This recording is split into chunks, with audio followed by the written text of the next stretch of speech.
Students, welcome to our next video यानी second video, जिसमें हम लोग पढ़ने वाले हैं मोशन के सेकंड पार्ट, जिसमें uniform motion, non uniform motion, speed, average velocity, acceleration, deceleration, इसको रिटार्डेशन भी कहते हैं, ये सब जानने वाले हैं। चलिए अब ध्यान देते हैं, स्टार्ट करते हैं हमारा इस पार्ट को, और जिसमें स्टार्टिंग है हमारा यूनिफॉर्म मोशन। यूनिफॉर्म का मतलब क्या? ड्रेस जो हम लोग पहनते हैं अकॉर्डिंग टू आवर ऑक्यूपेशन, जी नहीं। यूनिफॉर्म का मतलब समान, एक समान, ठीक है, समझिए। यूनिफॉर्म का मतलब एक समान, मोशन मतलब गति। When a body covers equal distance in equal interval of time is called uniform motion. Just imagine करो कि मैं जो है 1 मिनट में 10 मीटर भाग लेता हूँ। कितना? 10 मीटर। तो बताओ कि अगले मिनट में हम कितना भागेंगे? 10 मिनट ही। हाँ ठीक। अगर हम अगले मिनट भी 10 मीटर ही भागे हैं, मतलब कि हमारा इक्वल डिस्टेंस ही कवर हुआ है इक्वल इंटरवल ऑफ टाइम में, तो कहेंगे ऐसे मोशन को यूनिफॉर्म मोशन। पर हम थोड़ा ना ऐसा नहीं करते हैं, अगले मिनट ना हम थोड़ा तेज भागते हैं और 15 मीटर भाग लेते हैं। अब बताओ क्या वो यूनिफॉर्म हुआ? नहीं हुआ। क्यों? क्योंकि हम जो है पहला मिनट 10 मीटर भागे थे, दूसरा मिनट 15 मीटर भाग गए। तो यहाँ पर ऐसे कंडीशन को हम लोग बोलते हैं नॉन यूनिफॉर्म मोशन। डेफिनेशन पढ़ लेते हैं। When a body covers equal distance in equal interval of time is called uniform motion. थोड़ा सा चेंज कर दो, बस इक्वल के जगह अनइक्वल कर दो, ये हो गया आपका नॉन यूनिफॉर्म मोशन। मतलब कि अगर बॉडी इक्वल डिस्टेंस कवर नहीं कर पा रहा है इक्वल इंटरवल ऑफ टाइम में, ऐसे मोशन को नॉन यूनिफॉर्म मोशन कहते हैं। अब ध्यान दीजिए, ग्राफ बहुत जरूरी है, इस पे क्वेश्चंस आते हैं, ग्राफ को ध्यान से समझेंगे। ग्राफ बनाने के लिए ये आपका है वाई एक्सिस, ये आपका है एक्स एक्सिस। वाई एक्सिस पे आप रख दो डिस्टेंस को, एक्स एक्सिस पे रख दो टाइम को। अब होगा ये कि थोड़ा सा मैं एग्जांपल देता हूँ। जस्ट इमेजिन करो कि ये 1 घंटे का है, 2 घंटे का, 3 घंटे का, 4 घंटे का, और ये है 5 किलोमीटर, 10 किलोमीटर, 15 किलोमीटर, 20 किलोमीटर। तो 1 घंटे में जो बॉडी हमारा 5 किलोमीटर ट्रैवल किया, अगले घंटे में हमारा बॉडी 10 किलोमीटर ट्रैवल करेगा, अगले में 15 करेगा। तो इसका मतलब कि यहाँ पर जो है बिल्कुल हर 1 घंटे में 5-5 किलोमीटर बढ़ते जा रहा है। मतलब बॉडी का जो स्पीड है वो फिक्स है, वो इक्वल डिस्टेंस कवर करता है इक्वल इंटरवल टाइम में। तो ऐसे मोशन को हम लोग बोलेंगे यूनिफॉर्म मोशन। अब नॉन यूनिफॉर्म मोशन में ऐसा पॉसिबल नहीं है, तो इसको आप लोग देख सकते हैं अलग अलग डायरेक्शन, अलग अलग यहाँ पर ग्राफ जा रहा है। अब बोलेंगे कि ठीक है, what is the graph of uniform motion? तो बोलेंगे स्ट्रेट लाइन, यहाँ पर कर्व्ड लाइन, ठीक है। बस ये सब चीज इंपॉर्टेंट था। अब आते हैं स्पीड में। हमारा ये कॉन्सेप्चुअल टर्म्स है स्पीड। स्पीड क्या होता है, इसको डिफाइन कैसे करें? हम लोग ये तो बोलते हैं इतना का स्पीड, उतना का स्पीड, ये स्पीड, वो स्पीड, पर कैसे डिफाइन करें स्पीड को? तो बोलते हैं कि स्पीड होता है distance covered per unit time. Time यहाँ बहुत मायने रखता है। टाइम मतलब कि आप एक यूनिट टाइम में कितना डिस्टेंस कवर कर लिए। सोचो कि मैं बताता हूँ, जस्ट इमेजिन कि 2 लड़का रेस लड़ा रहा है, ठीक है। वो रेस कर रहा है एक सर्टेन ट्रैक पे जिसका डिस्टेंस सेम है, ठीक। अब ये लड़का यहाँ खड़ा है, अब ये लड़का यहाँ खड़ा है। अब मान लेते हैं कि जब स्टार्ट हुआ, बुलेट बजा, तो ये मान लो 1 सेकेंड में ये डिस्टेंस कवर किया, और ये वाला बच्चा 1 सेकेंड में ये डिस्टेंस कवर किया। फिर ये अगले सेकंड में सेम उतना ही स्पीड से ये कवर करेगा, ये इतना स्पीड से ये कवर करेगा। तीसरे सेकंड में ये यहाँ और ये यहाँ। अब देखो तो किसका स्पीड ज़्यादा है? ऑफ कोर्स इसका स्पीड ज़्यादा है, क्योंकि डिस्टेंस आपका सेम है, स्पीड इसका ज़्यादा हो जाएगा। क्यों? क्योंकि ये बहुत ज़्यादा डिस्टेंस कवर कर रहा है 1 सेकेंड में, मगर ये बहुत छोटा डिस्टेंस कवर करता है 1 सेकेंड में। तो बोलेंगे कि इसका डिस्टेंस जो है पर यूनिट टाइम में ज़्यादा कवर है, तो इसका स्पीड ज़्यादा है। इसका डिस्टेंस कम कवर किया गया, तो इसका स्पीड कम है। अब 6 क्लास में हम लोग स्पीड डिस्टेंस टाइम फॉर्मूला वाले चैप्टर में पढ़े थे मैथ्स में, कि स्पीड का फॉर्मूला सेम है, distance by time taken, distance travel by time taken. अब हम लोग जानते हैं, देखिए 2 तरह का quantity, fundamental quantity, derive quantity. अच्छा, लास्ट क्लास में स्केलर और वेक्टर पढ़े थे, इसमें फंडामेंटल और डिराइव है। फंडामेंटल क्वांटिटी वो क्वांटिटी होता है जो कि माना जाता है साइंटिस्ट के द्वारा, 7 है और 2 अलग से जोड़े गए थे, यानी कि टोटल 9 फंडामेंटल क्वांटिटीज हैं हमारे धरती पे। अब इसी 7 फंडामेंटल क्वांटिटीज को गुना करके, भागा करके हम लोग अलग तरह का क्वांटिटी बनाते हैं। ऐसे क्वांटिटी को बोलते हैं डिराइव क्वांटिटी। क्लियर है? अब देखो तो डिस्टेंस आपका फंडामेंटल क्वांटिटी में आता है, टाइम आपका फंडामेंटल क्वांटिटी है, इन दोनों को डिवाइड कर दिए, हमारे पास एक अलग तरह का क्वांटिटी आ गया, इसका नाम है स्पीड। यानी कि स्पीड एक डिराइव क्वांटिटी है जो कि लाया गया है फंडामेंटल क्वांटिटीज को डिवाइड करके। अब हर फंडामेंटल क्वांटिटीज का एक दिया गया यूनिट भी है, जैसे डिस्टेंस जिसको हम लोग लेंथ बोलते हैं, लेंथ का लेंथ का ऐसा यूनिट होता है मीटर, टाइम का होता है सेकेंड। अब इन दोनों को डिवाइड करो, यानी कि डिस्टेंस को लिख देंगे मीटर, टाइम को लिख देंगे सेकेंड, तो इसका स्पीड का यूनिट हो जाएगा मीटर पर सेकंड या मीटर पर सेकंड। दो तरीके से आप लिख सकते हैं, ये आपके ऊपर डिपेंड करता है। अब यहाँ समझते हैं कि सर डिस्टेंस तो लेंथ किलोमीटर में हम लोग लेते हैं, आप ले लो कोई दिक्कत नहीं है किलोमीटर, मगर पर आवर लगाना है। क्लियर है? किलोमीटर पर सेकंड ऑकवर्ड लगेगा, नहीं लगाएंगे, गलत हो जाएगा। ठीक है, ऐसा यूनिट ऑफ स्पीड हो गया। अच्छा, it is measured by speedometer. Speedometer क्या है? आप लोग बाइक चलाते हो, जैसे बाइक गई अभी, आप लोग बाइक चलाते हो तो बाइक के ऊपर जो कांटा घूमता है वो स्पीडोमीटर है। अच्छा, तो सर एक और मैंने देखा था वो घूमता है किलोमीटर बताता है, तो डिस्टेंस को मेजर करता है वो, और उसको बोलते हैं ओडोमीटर। क्लियर है?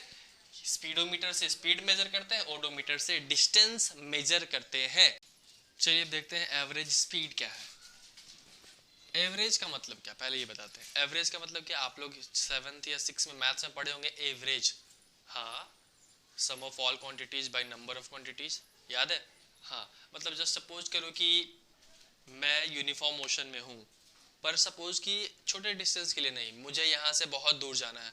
अब बहुत दूर जाना है तो सोचो कि क्या मेरा स्पीड यानी हमारा जो मोशन है क्या वो इक्वल रहेगा? नहीं, हर जगह नहीं इक्वल है। कभी हम 70 के स्पीड से चलाएंगे, कभी हम 0 के स्पीड हो जाएंगे, गाड़ी रोक देंगे, कभी हम 20 के स्पीड से रहेंगे। हम मान लो किसी जगह पहुंच गए, अगर कोई हमसे पूछता है कि व्हाट वाज योर वेलोसिटी या व्हाट इज योर स्पीड, पता चलेगा हम लोग को? नहीं चलेगा। तो ऐसे हमको एक हर जगह निकालने का मतलब, हम लगभग हर यूनिट टाइम में कितना स्पीड था मेरा, ये निकालने का तरीका था हमारा एवरेज स्पीड से। मतलब कि it is the total distance travel divided by total time taken. मतलब जितना मेरा डिस्टेंस था, जितना का मेरा ट्रिप था, उस टोटल डिस्टेंस को जितना टाइम लगा उससे डिवाइड कर देंगे, तो ये आपका कहलाता है एवरेज स्पीड। अब बाकी सब सेम है, ऐसा यूनिट भी आपका मीटर पर सेकंड ही होगा, बस यहाँ टोटल टाइम और टोटल डिस्टेंस ये चीज़ नया है। अब कुछ चीज़ जो कि उतना इम्पोर्टेंट नहीं है, इसका डेफिनेशन आपको खुद से लिख लेना है, मैं बस बता देता हूँ कि होता है यूनिफॉर्म स्पीड क्या है, नॉन यूनिफॉर्म स्पीड क्या है। तो जिस तरह से यूनिफॉर्म मोशन था, total distance travelled y equal distance travelled y equal interval of time, उसी प्रकार से स्पीड में भी यूनिफॉर्म स्पीड है और नॉन यूनिफॉर्म स्पीड आप लोग को जानना है। उसके बाद हम लोग पढ़ने वाले हैं वेलोसिटी क्या होता है। आप लोग इस पूरे वीडियो में कुछ नोटिस किए हो, मैं हर जगह एवरेज स्पीड एवरेज वेलोसिटी कर रहा हूँ, मतलब कहीं स्पीड कहीं वेलोसिटी कर रहा हूँ। क्यों कर रहा हूँ? क्योंकि स्पीड और वेलोसिटी सेम है, मैग्नीट्यूड में तो बिल्कुल सेम नहीं है। देखो कैसे सेम नहीं है, देखिए वेलोसिटी क्या होता है, displacement produced per unit time. Speed क्या था, distance covered per unit time. मतलब कि डिस्टेंस हम लोग पढ़ते स्केलर क्वांटिटी था और डिस्प्लेसमेंट क्या था, वेक्टर क्वांटिटी था। यानी कि यहाँ पर वेलोसिटी इसीलिए है क्योंकि यहाँ डिस्टेंस नहीं डिस्प्लेसमेंट है। मतलब कि अब इमेजिन करो कि ये क्या होगा, तो ये है आपका वेक्टर क्वांटिटी, क्योंकि इसमें डिस्प्लेसमेंट आ गया है और डिस्प्लेसमेंट डिपेंड करता है डायरेक्शन पे, और डायरेक्शन है तो आपका वेलोसिटी है। क्लियर है? तो यहाँ पर थोड़ा सा चेंज है, आप लोग को डिस्प्लेसमेंट डालना है, बाकी सब सेम है, यूनिट वगैरह सब सेम है। उसके बाद जिस तरह से एवरेज स्पीड पढ़े हैं उसी प्रकार से एवरेज वेलोसिटी भी है। एवरेज वेलोसिटी कैसे है कि सोचो कि हम वेलोसिटी चेंज कर रहे हैं। ये जानने से पहले आप ये जानिए कि यूनिफॉर्म वेलोसिटी क्या है। यूनिफॉर्म वेलोसिटी का मतलब कि स्पीड तो था सिर्फ मैग्नीट्यूड पे, मगर वेलोसिटी तो डायरेक्शन पे भी चेंज हो रहा है। मतलब कि आपको एक फिक्स डायरेक्शन में सेम स्पीड से जाना है, that is called uniform velocity. मतलब कि अगर स्पीड में क्या था कि आप बस अपना डिस्टेंस ट्रैवल चेंज कर दो, मतलब कि आप 10 के स्पीड जा रहे हो 15 के स्पीड से जाओ, आपका स्पीड बदल गया, आप नॉन यूनिफॉर्म में पहुंच गए। मगर वेलोसिटी में आपका 2 पॉइंट पे ध्यान देना है। पहला, आपका डायरेक्शन, आपका डिस्टेंस ट्रैवल यानी आपका स्पीड सेम होना चाहिए, और दूसरा आपका डायरेक्शन भी सेम होना चाहिए। अगर आप डायरेक्शन भी चेंज कर रहे हो तो आपका वेलोसिटी चेंज हो जाएगा। मतलब कि आप 15 किलोमीटर पर आवर की स्पीड से जा रहे हो, ठीक है, सेम डायरेक्शन में, आपका वेलोसिटी बिल्कुल यूनिफॉर्म है, आपका जो कांटा है वो 15 से ना आगे जा रहा है ना पीछे जा रहा है, तो आपका वेलोसिटी भी सेम है और स्पीड भी सेम है। मगर जैसे ही आपने बाइक का हैंडल घुमा दिया तो आपका क्या होगा, स्पीड तो सेम है 15 किलोमीटर पर आवर ही रहेगा, मगर वेलोसिटी बदल जाएगा। क्यों? क्योंकि डायरेक्शन बदल गया है। क्लियर है? डायरेक्शन बदल गया मतलब वेलोसिटी बदल गया, और ऐसे वेलोसिटी को नॉन यूनिफॉर्म वेलोसिटी कहते हैं।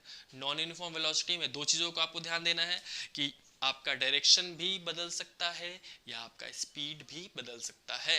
ये नॉन यूनिफॉर्म वेलोसिटी है, यानी वेलोसिटी दो चीज़ों पे डिपेंड करता है। अब बात करते हैं एवरेज वेलोसिटी का। अब ये क्या है, देखिए, if the velocity of a body changes at uniform rate. अब लो, मतलब कि अब चेंजेस का भी एक यूनिफॉर्म रेट आ गया। मतलब अब हम हर सेकंड, मतलब डायरेक्शन फिक्स करते हैं पहला केस में, अब हम हर सेकंड 15 गए, फिर 20 गए, फिर 25 गए, फिर 30 गए, ऐसे करते करते हम अपना चेंज कर रहे हैं स्पीड को। तो change in speed is called velocity.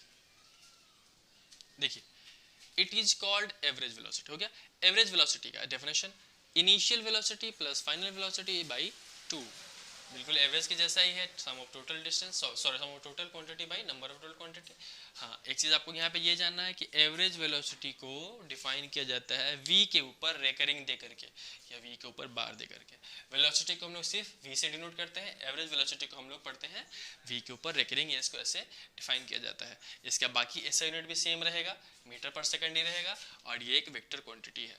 एक बार फिर से इसको देख लेंगे क्या क्या है। मोशन में हम लोग एवरेज स्पीड पढ़े, total distance travelled by total time taken, velocity था आपका डिस्प्लेसमेंट बाय टाइम, और एवरेज वेलोसिटी है initial velocity plus final velocity bye 2। अब इस टॉपिक के बाद हम लोग को पढ़ना है एक्सेलरेशन। चलिए अब एक्सेलरेशन के बारे में जानते हैं। एक्सेलरेशन को ऐसे समझना होता है कि rate of change of velocity with time. Rate का यहाँ पर ये मतलब होता है कि किसी भी चीज़ को आप डिवाइड कर दो टाइम से, पर यूनिट टाइम से, वो रेट कहलाता है। या सिंपल आप किसी को यूनिट से डिवाइड कर दो, वो रेट कहलाता है। इस केस में rate of change of velocity, velocity जो चेंज हो रहा है उस पर भी आप टाइम लगा दो, ये कहलाता है आपका एक्सेलरेशन। सपोज कि आप बाइक स्टार्ट करते हो, बाइक स्टार्ट किए, आपका वेलोसिटी 0 है, आप उसको एक्सेलरेट किए तो आपका स्पीड क्या होता है, कंटिन्यूअसली बढ़ते चला जाता है। अब कंटिन्यूअसली बढ़ रहा है, इस टर्म को हम लोग डिफाइन करते हैं एक्सेलरेशन से। इसका फॉर्मूला आप पढ़ोगे, चेंज इन एक्सेलरेशन बराबर change in velocity by time, where change जो है आपका फाइनल वेलोसिटी यानी v, initial velocity minus u, और भाई आपका टाइम है। अब इसका फॉर्मूला हम लोग देख लिए, एक्सेलरेशन को a से डिनोट करते हैं। इसका ऐसा यूनिट कैसे निकाला जाए? वेल, जनरली बुक्स में दिया रहता है कि मीटर पर सेकंड स्क्वायर, पर ये लाते कैसे हैं ये हम लोग को भी जानना है।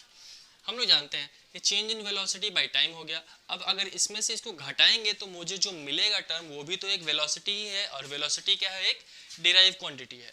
अब ये वेलोसिटी जो हमको मिलता है यहाँ पे रखते हैं। अब इसका जो फॉर्मूला था वेलोसिटी का फॉर्मूला s बाई टी यानी डिस्प्लेसमेंट बाई टाइम, इसको रख दिए। अब डिस्प्लेसमेंट यानी कि लेंथ का होता है मीटर, और टाइम इनटू टाइम यानी कि टाइम का होता है सेकंड, यानी कि सेकंड इनटू सेकंड आपका हो गया सेकंड का स्क्वायर। अब ये सेकंड का जो स्क्वायर है इसको मीटर पर सेकंड स्क्वायर पढ़ सकते हैं, और इसको हम लोग ऐसे लिख सकते हैं। अब फिर से हम लोग आते हैं दो ऐसे टॉपिक पे जो हम लोग जानते हैं, आसान है। जैसे यूनिफॉर्म एक्सेलरेशन क्या है, मतलब सिंपल अमाउंट में हर यूनिट में बढ़ते चला जाएगा, और नॉन यूनिफॉर्म क्या होगा, जो कि अनइक्वल होगा। ये आपका यूनिफॉर्म एक्सेलरेशन और नॉन यूनिफॉर्म एक्सेलरेशन दोनों अलग अलग है, जो हम लोग पढ़े थे यूनिफॉर्म मोशन। बिल्कुल सब सेम ही होता है, थोड़ा सा चेंज है बस। रिटार्डेशन इंपॉर्टेंट है, इसको हम लोग डी एक्सेलरेशन भी कहते हैं। सपोज कि आप बाइक जो चलाए वो 40 पे गया था, आप ब्रेक भी तो लगाओगे तो वो घटेगा भी तो। अब वो घट रहा है मतलब वहाँ पे वेलोसिटी भी घट रहा है, इसको हम लोग डी एक्सेलरेशन कहते हैं। देखेंगे यहाँ पर, when a velocity of a body decreases with time it is said to be in retardation. इसको डी एक्सेलरेशन भी कहते हैं या निगेटिव एक्सेलरेशन भी कहते हैं। अब देखो यहाँ पर एक्सेलरेशन का फॉर्मूला बिल्कुल सेम है, बस यहाँ मैंने एक नेगेटिव का साइन लगाया है, माइनस का साइन लगाया है। इसका क्या मतलब है? इसका मतलब ये है कि ये शो करता है रिटार्डेशन को।